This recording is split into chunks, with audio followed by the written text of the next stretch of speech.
परिचय और स्वास्थ्य विज्ञान के अगले चरण में अगली क्लास में हम देखते हैं दिनचर्या के आगे दंत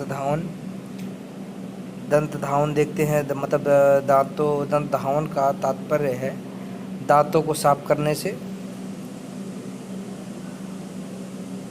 वटासना करवादि कराजकरम बीरजम सर्जारिमेदा दापा मार्ग मालती ककुभोवम। इसका तात्पर्य है आपका वट बरगद, असर विजयसार, अर्क मदार, खदिर, कंजर, करवीट, कनेर, अर्जुन, नींब, मालती, जो कसाय, कटु एवं तिक्त रस वाले तथा परिचित वृक्ष की दातून करना चाहिए। जिससे हम जिस भी वृक्ष से हम परिचित हैं उन्हीं वृक्षों की दातून करना चाहिए। प्रातःकाल दंत प्रक्षालन हेतु प्रयोग करना चाहिए। रस युक्त वृक्षों की दातून नहीं करना चाहिए। जिन वृक्षों के दातून में रस होता है उनका दातून नहीं करना चाहिए। जैसे रसों वाले वृक्षों में जो दातून का आयोग है, जैसे देखिए रीठा, बहेड़ा, कटीले दूध वाले, बेल, बिल, तेंदू, कचनार, गुग्गुल, इमली, केतकी, खजूर, नारियल आदि की दातून नहीं करनी चाहिए। अब देखिए दातून निषेध। अजीर्ण, छींक, काश, स्वर, सिर रोग, कर्ण रोग में दातून का प्रयोग नहीं करना चाहिए। अब दंत धावन विधि।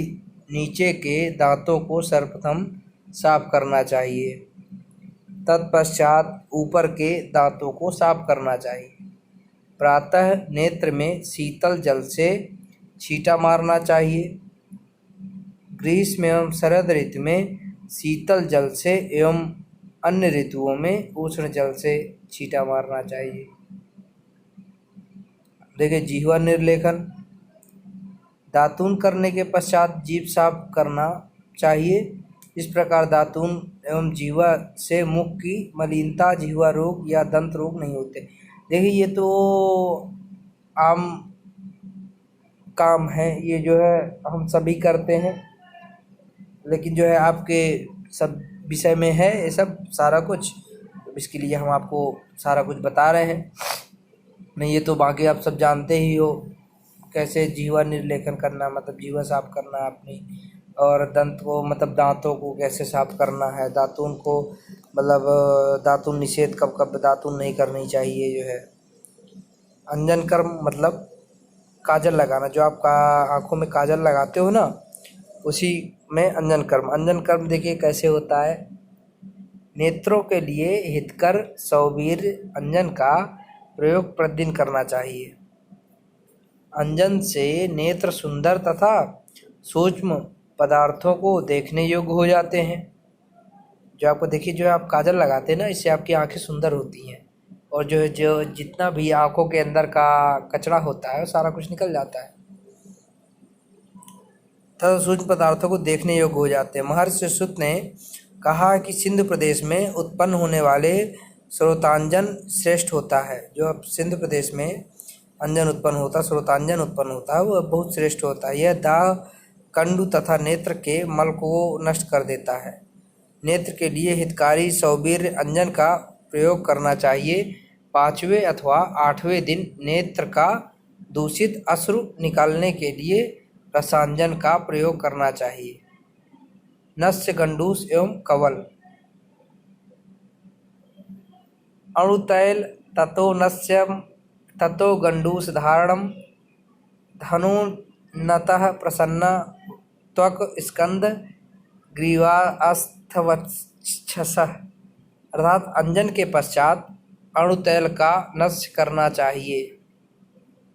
नस्य सेवन करने से त्वचा, कंधा, ग्रीवा, मुखमंडल तथा वक्षस्थल एवं देखिए सारे मतलब प्रसन्न होते हैं, यानी कि पोषित होते हैं। प्रसन्न का तात्पर्य है यहाँ पर पोषित होने से। तथा दांतों के रोग, मुख का सूखना, क्षीर वृक्ष, पीपल, गूलर, बड़ आदि की छाल के हिम कसाय का कवल धारण करने से अरुचि, मुख की विषमता, मलिनता, दुर्गंध एवं लाला स्राव मतलब लार का स्राव निकलना बंद हो जाता है। उष्ण जल से गंडूस करने पर मुख में हल्कापन आता है। देखिए जैसे आपका ये है ना, गर्म जल से कुनकुने पानी से गंडूस मतलब कुल्ला करने से जो है मुख में हल्कापन आता है। गंडूस और कवल में अंतर। गंडूस में द्रव को धारण कर उसे नहीं चला सकते हैं, उसे मुख में पूरा भर लेते हैं, जबकि कवल में धारण करने पर मुख में घुमाया जा सकता है। धूम्रपान तो आप सब जानते ही हैं। गंडूस के पश्चात प्रायोगिक धूम, स्मोकिंग का सेवन, सुगंधित द्रव्य, कस्तूरी, चंदन आदि का लेप तथा पुष्प की माला को धारण करना चाहिए। धूम्र के सेवन से जंतु, कड़नाड़ी, वात, पित्त, कफ जनित रोग नहीं होते। धूम्र 3 प्रकार के होते हैं: प्रायोगिक, स्नैहिक, वैचनिक। प्रायोगिक धूम्रपान स्वस्थ व्यक्ति के लिए नित्य उपयोगी होता है। शेष दोनों रोगावस्था के लिए विशेष है। देखिए सुश्रुत ने धूम्रपान को 2 प्रकार का बताया है, कासहग्न और वमनीय। देखिए इसमें प्रायोगिक धूम्रपान स्वस्थ व्यक्ति के प्रयोग करना चाहिए। जो ये प्रायोगिक धूम्रपान है ना, उसको स्वस्थ व्यक्ति को प्रयोग करना चाहिए। अन्य प्रकार के धूम्रपान विकारों की अवस्था में औषधि रूप में अथवा संशोधन कर्म के रूप में व्यवहार में लाए जाते हैं, जहाँ प्रायोगिक विधि का ही वर्णन किया जाता है।